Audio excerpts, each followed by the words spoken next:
ಯಾರೋ ನಿರ್ಮಾಪಕ, ಯಾರೋ ನಿರ್ದೇಶಕ, ಯಾರೋ DOP, ಯಾರೋ ಆರ್ಟ್ ಡೈರೆಕ್ಟ್ರು ಅಥವಾ ಇನ್ಯಾವುದೋ ಮ್ಯಾನೇಜರು, ಇನ್ಯಾರೋ ಒಬ್ಬ ಬ್ರೋಕರು ಈ ಥರದನ್ನು ಮಾಡೋದೇ ಇಲ್ಲ ಅಂತ ನಾನು ಹೇಳಲ್ಲ. ಆ ಥರದ್ದು ಸುಭೋಗಗಳು ಇದ್ದಾರೆ, ಮಾಡ್ತಾರೆ. ಈ ವ್ಯವಸ್ಥೆನೇ ಆಗಿದೆ, ಇಲ್ಲ ಅಂತ ಹೇಳಲ್ಲ.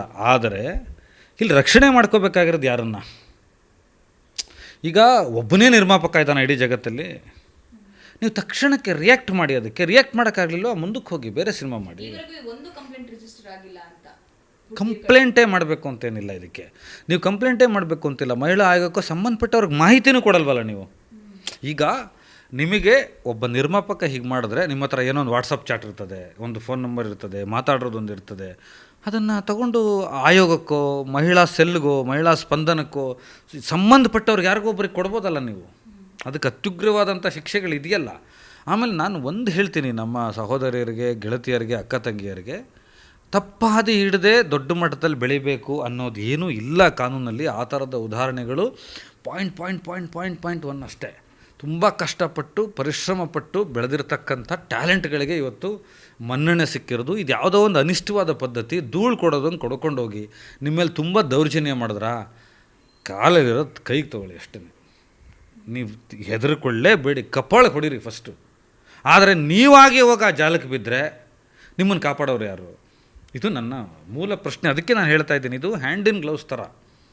ಇದು ಹೆಂಗೆ ಅಂದರೆ ಆ ಥರದ್ದು ಜನನೂ ಇದ್ದಾರೆ, ಗಂಡಸರು ಇದ್ದಾರೆ, ಆ ಥರದ ಹೆಣ್ಣು ಮಕ್ಕಳು ಇದ್ದಾರೆ. ಇವತ್ತು ನಾನು ವಿಡಿಯೋ ನೋಡ್ತಾ ಇದ್ದೆ, ಅಲ್ಲಿ ಹೇಳ್ತಾ ಇದ್ರು ಒಬ್ಬಳು ಹೆಣ್ಣು ಹುಡುಗಿ ಹತ್ರ ಕೇಳ್ತಾರೆ ಅಲ್ಲಿ, ನಿಮಗೆ ಎಲ್ಲ ಸ್ಟಾರ್ ಹೀರೋಯಿನ್ಸ್ ಯಾರು ಬೇಕಾದರೂ ಸಿಗ್ತಾರಾ ಅಂತ.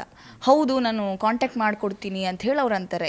ಇದರಿಂದ ಎಷ್ಟು ಡ್ಯಾಮೇಜ್ ಆಗುತ್ತೆ ಸರ್? ಸ್ಟಾರ್ ನಟ ನಟಿಯರು ಅವ್ರ ಹೆಸರೆಲ್ಲ ಇದ್ರಲ್ಲಿ ತಳ್ಕ ಹಾಕೊಳ್ಳೋಂಥ ಚಾನ್ಸಸ್ ಅತಿ ಹೆಚ್ಚು. ಯಾಕಂದರೆ ಆ ಹುಡುಗಿ ಹೇಳಿದ್ದು ಸ್ಟಾರ್ ನಟ ನಟಿಯರು ಯಾರು ಬೇಕು ನಿಮಗೆ, ನಾನು ಕಾಂಟ್ಯಾಕ್ಟ್ ಕೊಡಿಸ್ತೀನಿ ಅಂತ.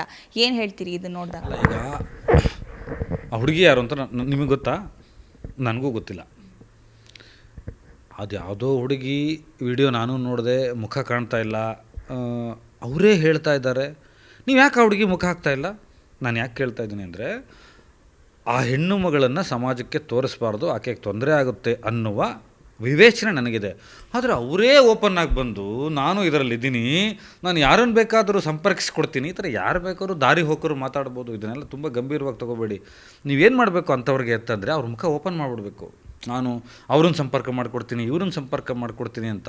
ನಟಿಯಾಗಿ ಬಂದಂಥವಳು ದಲ್ಲಾಳಿಯಾಗಿ ಪರಿವರ್ತನೆ ಆದಾಗ, ಇಂಥದ್ದೊಂದು ಹೀನ ಮಾರ್ಗಕ್ಕೆ ಅಸಹಾಯಕ ಹೆಣ್ಮಕ್ಳನ್ನ ತೊಗೊಂಡೋಗ್ತೀನಿ ಅಂತ ಬಂದಾಗ, ಚಿತ್ರರಂಗಕ್ಕೆ ಕೆಟ್ಟ ಹೆಸರು ತರ್ತೀನಿ ಅಂತ ಬಂದಾಗ, ಈಗ ನೋಡಿ ನಿಮ್ಮ ಪ್ರಶ್ನೆಯಲ್ಲೇ ಎಲ್ಲರ ಮೇಲೂ ಅನುಮಾನ ಇದೆ ಇವತ್ತು.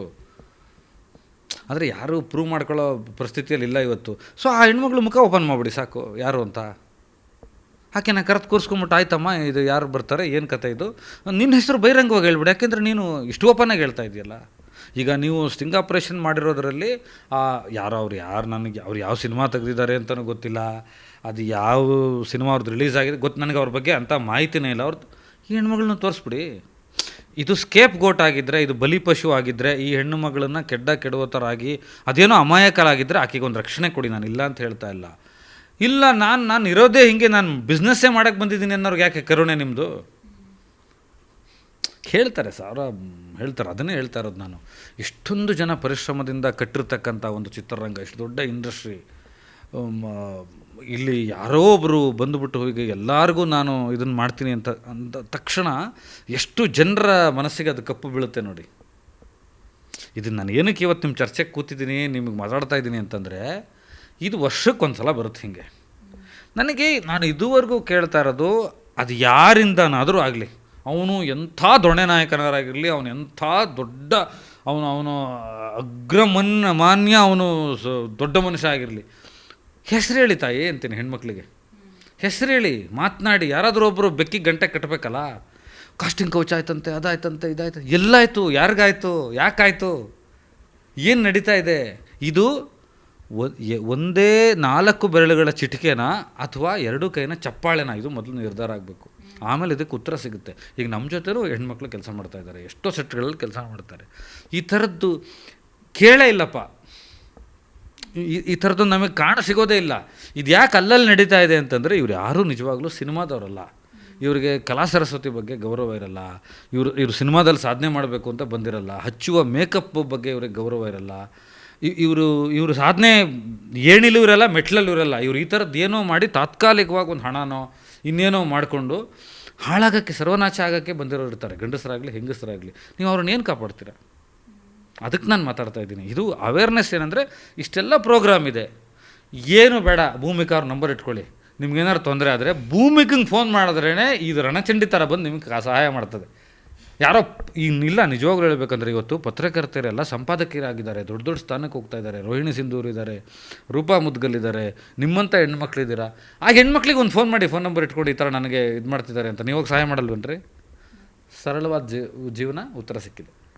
ಶಾರ್ಟ್ ಟರ್ಮ್ ಫೇಮು ಮತ್ತು ದುಡ್ಡು ಎಲ್ಲ ಹೇಳ್ತಾ ಇದ್ರಿ. ಸೊ ಈ ಹೆಣ್ಮಕ್ಳಿಗೆ ನೀವು ಏನು ಹೇಳೋಕ್ಕೆ ಇಷ್ಟಪಡ್ತೀರಿ? ಅಂದರೆ ಶಾರ್ಟ್ ಟರ್ಮ್ ಫೇಮ್ಗೋಸ್ಕರ ಅಥವಾ ಯಾರೋ ಒಬ್ಬರು ದುಡ್ಡು ಕೊಡ್ತಾರೆ ಅಂತ ಹೇಳಿ ಅವ್ರ ಹಿಂದೆ ಹೋಗಿ ಜೀವನ ಹಾಳು ಮಾಡ್ಕೊಳ್ಳೋದು, ಈ ರೀತಿಯಾದಂತಹ ಪ್ರಕರಣಗಳು ನಡೆಯೋದು, ಇದರಿಂದಾಗಿ ನಿರ್ದೇಶಕರಿಗೂ ಕೆಟ್ಟ ಹೆಸರು, ನಿರ್ಮಾಪಕರಿಗೂ ಕೆಟ್ಟ ಹೆಸರು, ಜೊತೆಗೆ ನಟಿಯರ ಜೀವನವೂ ಹಾಳಾಗುವಂಥ ಚಾನ್ಸಸ್ ಜಾಸ್ತಿನೇ ಇದೆ. ಏನು ಹೇಳ್ತೀರಿ? ಇವತ್ತು ಅದೇನೋ ಜಂಜಿ ಲವ್ ಅಂತೆ, ಸಿಚುವೇಶನ್ಶಿಪ್ ಅಂತ ಬಂದಿದೆ ಅಂತ ಒಂದು ಕೇಳಿದೆ. ಅದೇನು ಅಂತ ಅರ್ಥ ಮಾಡ್ಕೊಳ್ಳೋಕ್ಕೆ ನನಗೆ 1.5 ಗಂಟೆ ಓದಬೇಕಾಯ್ತು ನಾನು.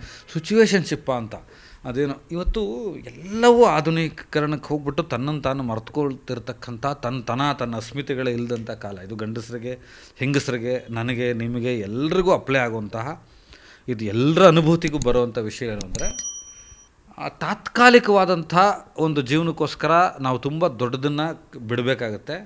ಆ ಥರದ್ದೇನೂ ಇಲ್ಲಿ ಸಾಧನೆ ಆಗಲ್ಲ. ಆ ಜೀವನಕ್ಕೆ ಹೋಗಬೇಡಿ, ಕಷ್ಟಪಡಿ, ಸ್ವಲ್ಪ ನಿಧಾನ ಆದರೂ ಪರವಾಗಿಲ್ಲ. ನಿಮ್ಮನ್ನು ನೀವು ಯಶಸ್ಸಿನ ಕಡೆ ತೊಗೊಂಡೋಗೋಕ್ಕೆ ಹೆಚ್ಚು ಸಫಲರಾಗ್ತಾ ಹೋಗಿ. ಯಾವತ್ತೋ ಒಂದಿನ ಯಶಸ್ಸು ನಿಮ್ಮ ಎಷ್ಟು ಕಲೆ ಇದೆಯೇ ನಿಮಗೆ ಅಷ್ಟು ಪರ್ಸೆಂಟೇಜಿಗೆ ಅದು ಬಂದೇ ಬರುತ್ತೆ. ಬಿಟ್ಟರೆ